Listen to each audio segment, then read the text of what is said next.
for in Africa. A truly independent nation that doesn't bow down, does not want its internal affairs managed by the U.S. or anybody else. It has an independent economic model that's self-reliant. It doesn't bow down to IMF, World Bank. It's simply a country that's independent, not on paper, but actually independent. So independence is creating criticism? Is that what you're saying?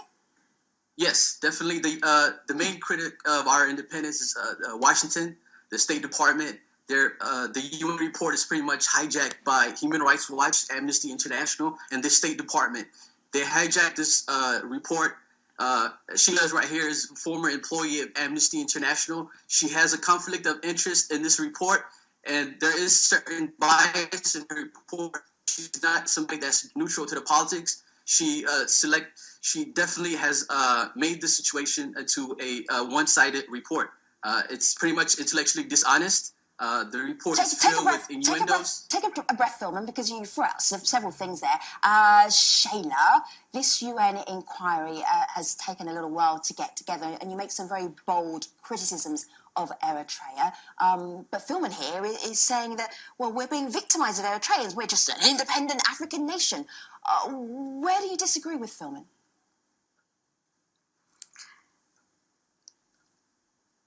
Shayla, go ahead. I would really say that I think some of the words which have been used, like attacks, is totally wrong, in the sense that what the Commission of Inquiry is concerned about is the respect for human rights and the rule of law, which in our findings we have had difficulty in seeing. First of all, we say that there is a rule by fear instead of rule of law, and you'll excuse me, this has gone, but we are talking about human rights issues in Eritrea. This is not a conversation, as you rightly put it, about me as an individual. And I would really have liked Philmon to do a little bit of more research and homework. He would have seen that my past. I have a strong base on the African continent as a human rights lawyer and activist. And we just at the very beginning of our conversation, Philman and Shayla, and Philman, you are taking us in a very at a tangent right here, because we're actually talking about Eritrea. We're not talking about Shayla's resume. Malika? Well, here are two views online that kind of mirror what we just saw. This is Musi, who says it is absolutely politically motivated, the fact that Eritrea has attempted what no other African nation has attempted. We're self-reliant, he writes. On the other side, though, this is from Saddam, and she picks up on the UN's report saying, my colleagues in Asmara, in Eritrea, are surprised that anything in the UN's report should be news to anyone at all. Saleh, is that a view that you share? Yeah, Philmon, I like this guy, by the way. I have to compliment him with his behavior. His attitude is different than the PFDJ supporter crowd. But having said that, I'm afraid he's just reading a script that we hear all from the top, from the president to the foot soldier. It's just a script. The PFDJ system, or the ruling party in Eritrea. So, Saleh, I'm just going to tell everybody who's not familiar with Eritrea, the PFDJ is the People's Front for Democracy and Justice, aligned with the ruling party. Yeah. Right, okay, go ahead. It's not the ruling party, so it's a movement. It's not a ruling party, it's a movement. But they're aligned, I said they're aligned with the ruling party. Go ahead. Okay, it's a ruling party. Anyway, the thing is... when they join international conventions and they agree or sign into conventions and all that, they just think it's a club. You just go in and there is no accountability. But once they sign those conventions, there is a process that has to be followed. So, Saleh, according to you, what is the script? What is the script that you're saying the ruling party follows here? By extension, he called me an enemy, right? Enemies of Eritrea. I am very thankful of what Ms. Ketharus is doing and what everybody who is concerned about the situation in Eritrea is doing. I am Eritrean. I love my country. I've been fighting for my country probably before Philmon was born.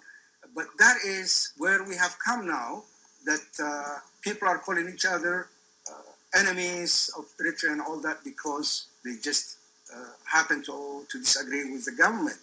And I have been in the news business for a long time, and what this the commission, the COI has come out with it. Nothing surprised me in that, because I've been writing about this, hearing about this. I've written books about these issues, so nothing surprised me. It's only that given the resources they have, the access that they have compiled it in a readable, in a more condensed way. Let me ask about that. Let me ask about that UN inquiry, Shayla. How was it? How did you do your research? How did you get the information? Because that has resulted in a lot of critique from Eritreans who are upset about what the report says. For instance, did you go to Eritrea yourself? It would have been the best way, I concede, but we didn't get any invitation and no cooperation by any invitation extended to the Commission of Inquiry to conduct its research in Eritrea. So what we did was to approach as many countries as possible where we laid down a certain number of criteria, that is the number of Eritreans in those countries, to cover the period we were investigating. And we indeed got information from 1991 to as recently as February 2015 from people who had left. You overstretch your mandate. Why are you looking in the past? The past has nothing to do. You overstretch your mandate. Would you please allow me to finish my sentence and then you can take over? Thank you. So I was saying that the method which was used was to carry out these investigations, and we collected about 550 testimonies, So Shayla, as well as invited submissions, let me just ask, 160 submissions. Yeah, this is almost a 500-page report, so there's a lot of detail in there. But were you able to actually get any testimonies for people who lived inside Eritrea? That was not something we did. What we did was, because there was no invitation from the government, what we did was to look at those who had left So you're looking at and the diaspora. were able to speak. Right. Because there is something else I would like to say here, Please. that the Commission is very concerned about reprisals, and not I would only like to comment on reprisals that. in That the is- country, I would like to comment on that. but also outside. It is totally slandered against. There's no reprisal culture inside Eritrea. You're talking about some other country. There's no If I reprisal. may, Can I may interrupt for a second, I'll just give you one example. For example, for people who have left the country, the family members have to pay 50,000 nakfa, which is over $3,000. We have documented several cases of this kind. So that's financial reprisals, but there are other kinds in terms of harassment, in terms of detention, etc. All right, So yes, give me a pause reprisal for is a a very, moment. very. Guess, give me a pause for a moment. Rahul, Yes. I hear you trying to get in. We hear that. I also want to bring in the community. Malika, go ahead. Well, Femi, one of the things you mentioned is voices from inside Eritrea. We actually got them here in the stream. So I want to play this video comment. This is Simon. Here's what he had to say. I think life in Eritrea is filled with drive, filled with purpose. We're all on the move here in Eritrea, working toward the common goal that we've set for ourselves. There are many challenges here. We feel a lot of them are from unjust actions taken by those outside of Eritrea, and we still remain going, we still remain resilient, and we're on the move. So you hear quite a supportive, optimistic view there. But on the other hand, we got tweets like this. This is from the diaspora. This is Luam, who says, in Eritrea, you're either a conscript or you're someone living in constant fear of being taken to prison or to indefinite military service. And Rahel, this is one of the things that the UN report picked up on. What do you say to that? I think that it really just depends on the individual. Maybe if they like to imagine ways of being detained or whatever, that they might feel that way. But I wanted to say something about the methodologies of the report, if I may. The report claims that 5,000 Eritreans flee Eritrea on a monthly basis, and yet only 550 people were interviewed during the during the compilation of that report. They also mentioned things about trying to pay extra attention to women, despite the extra efforts that they had undertook to do that. Only 18% of the people interviewed were women. Sheila likes to talk about human rights. I wish she would first acknowledge that Eritreans are humans, that she would have recognized and Yes. acknowledged the hundreds of emails, letters that came to her by the the Eritrean diaspora. They had approached her, even had said that they would go to her and at their own expenses to Raheel? discuss the situation, and yet she ignored all of their inquiries. Raheel, let me show you something here. This is Eritrean seeking asylum. It's on my laptop here. 357 400 under UNHCR concern. That's the UN agency that's in charge of refugees. 5,000 leave the country each month. So that's a UNHCR figure. So you don't actually have to interview every single person that leaves Eritrea to get an estimate of how many people are leaving the country. I don't want to get but I don't want to get tied up in this point and this point and this point in the report. One of the things we wanted to do on the show is what is happening in Eritrea? What's your reality for what's happening on the ground? Do share that with us.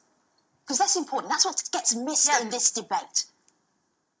Things are challenging. Eritrea has been put under unjust sanctions. The Eritrean-Ethiopian border conflict is not finished. There's no war, no peace situation. Ethiopia still occupies sovereign Eritrean territory. Yes, the youth are mobilized to build their nation. Unfortunately, because of this prolonged situation of no war, no peace with Ethiopia, many people have done national service more than the required 18 months.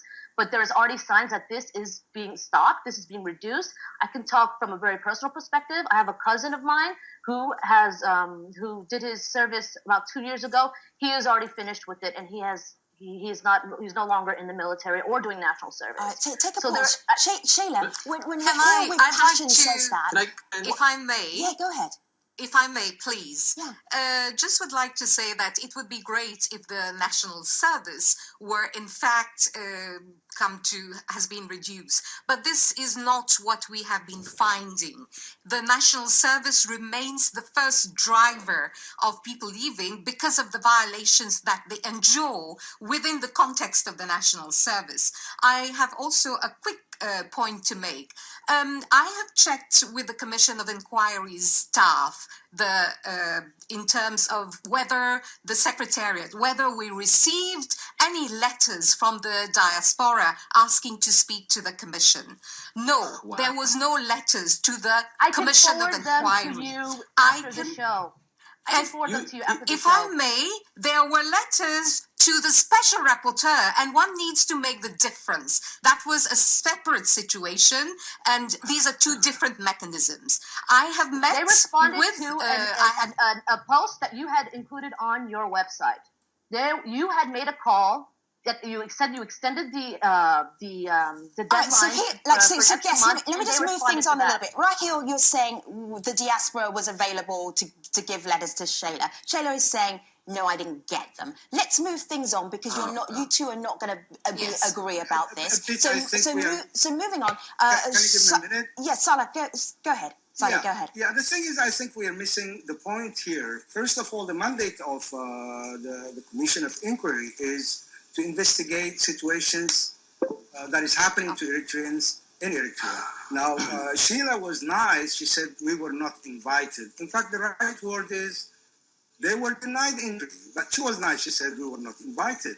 Now, having been denied the opportunity to go inside Eritrea and see what is happening, just like the Red Cross and all other investigators do all over the world throughout history, the second best thing to do is meet the refugees, ex-victims, or people who have been victimized in Eritrea.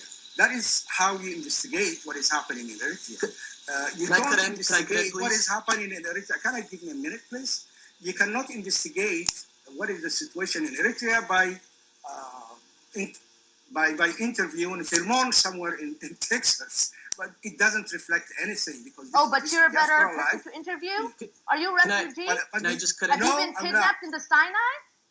Have you No, gone through the hardships that Eritrean refugees are going through?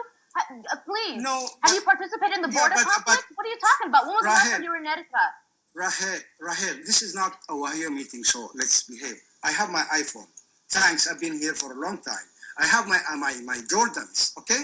So I'm not a fresh refugee, but I've been invested in this Saleh issue, and Rahel, and I have Mr. both of Saleh. you take a breath. Philman, take a breath. Femi, I may want I- to bring may in the I come community. back You may in? not come back I'd for a love to second, be able to Shayla. say a couple of Shayla, things. just hold on a minute because our community also would love to say a couple of things. It is a big conversation. Malika? Rahel actually brought up a point about migrants and people who are leaving. So I want to pivot to that. This is from Salman, who says, the anecdotal evidence coming out of the country with the refugees, he calls them, paints an incredibly dire situation in the country. And this next person explains what that dire situation to them is. Anwar says there's a total absence of the rule of law, no freedom of expression, movement and association, and detention in harsh conditions. So, Philman, I'll go to you with those. Why do you think we see such high numbers of people fleeing? First of all, we have to. Let me just explain that Canada had a subcommittee hearing on pretty much human rights inside Eritrea, and said that there's no oppressive happening. The British foreign, pretty much the Home Office, have a guideline that said that there's no persecution happening inside Eritrea. The Denmark government sent a fact-finding mission inside Eritrea. So, check Philman, the reality. thank you for sharing yes. these details. To Malika's point, or to our community's point, why are people leaving Eritrea? Okay, again, Eritrea is a developing nation. There is constraints, a limitation of the economy. There is the ongoing border situation. There is a 300,000 soldier stationed outside of our country. We have a neighbor that wants to overthrow the government. We have a neighbor that is in our economy. We have a neighbor that is bullying us, and Washington gives it its cover. The Ethiopian regime. So the people are UN leaving because of Commission should have, the threat of Ethiopia. That's why they're leaving. No, it's more multifaceted than that. All There right. is an They're economy. leaving. Sorry, And we- they're leaving because of national service that has to have been prolonged because Ethiopia still occupies sovereign Eritrean territory. I wish the UN would at least go by the Algiers peace I agreement. would Why say don't people they are allow leaving the because their Algiers peace rights are agreement to being be respected? violated, Right. and I would list the violations. People's No rights are country being can come and violated. say that using any kind of external situation to violate violate the rights of people inside the country.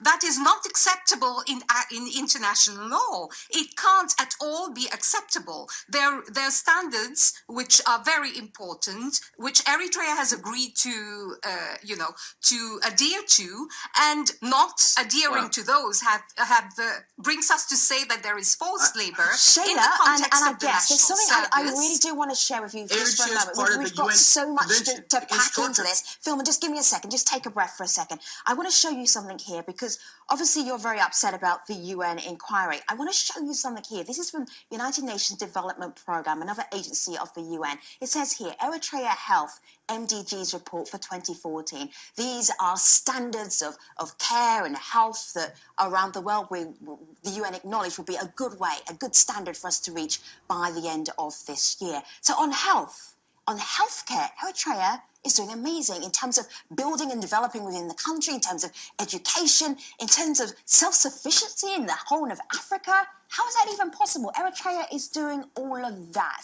Saleh, when people say who are in Eritrea, that is not being acknowledged. What is your response to that? The issue here is the human rights report. I think there are a lot of good things happening, but it shouldn't be countersigning for the ruling party. Everything, even if the air is good, if the temperature is good in Eritrea, it's said, okay, the government is doing well, the temperature is good. 300,000, he said, Filmon, across the border, they're ready to invade our country, Ethiopian soldiers, I presume. But the ruling party is training and has a force of 45,000 well-armed Ethiopian soldiers who are arresting Eritreans. So there is a lot of contradictions. I don't want to go to, don't interrupt me, Don't interrupt me. When you get the chance, when you're called, then you can talk. The thing is, Eritrea is being built. Even if there was no, if this government was not there, people will build their lives. But Yes, there is because no people care construction. about There their was no country. construction for the last 20 years. Okay? And they are building the Great Wall of China. I mean, everybody is out, isolation and all that, and they think that this is a good thing. The pyramids were built by slaves, right? And then probably would build something now Please. so that we can just have tourists going there. No person should be forced to drop a sweat unwillingly.